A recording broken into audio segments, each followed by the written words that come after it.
tanya masalah blow pengen peng tapi kan kontan. Nah istilah di Bitcoin nuju, tapi yang betul lah istilahnya. Bitcoin. Jadinya belum bertemu karena adanya to menawak yang NN-nya dicakor-cakor kan yang bertemu. Maka belum bertemu ini belum nak keputusan hukum. Belum tuan belum tuan jawab sehingga terdiwatian itu pokok baru dijawab.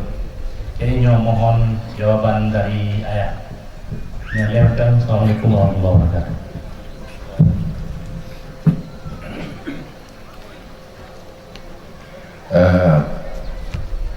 Pertama persoalan Bitcoin ini adalah orang buku. Bitcoin transaksi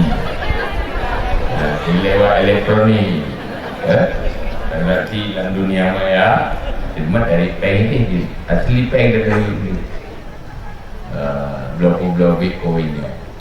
Cuma pertama dalam Cina dengan merupakan sebuah agenda yang akan kita bahas khusus supaya mengatakan bina bentuk transaksi dari semua aspek pola transaksi yang sesuai dengan syariah yang tidak sesuai.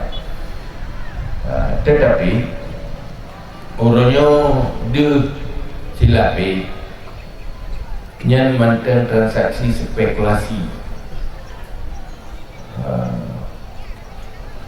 yang hanya aman dari garat kena lebut uang duduk gambaran ni uang tu BMA dia mungkin baimat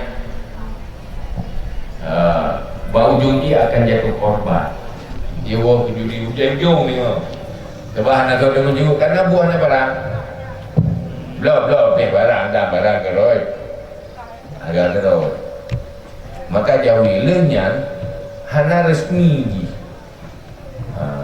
menyoba lagi perbankan yang kena orang nak tanggung jawab di negara nak tanggung jawab.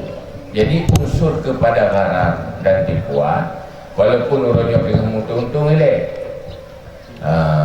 untung-untungan laba li rugoli lagi urut main maka iji lebih cenderung kepada tertinggalkan lihatnya. Tetapi untuk memastikan adanya ini kan sudah menjadi agenda tastafi bahas dari segala sisi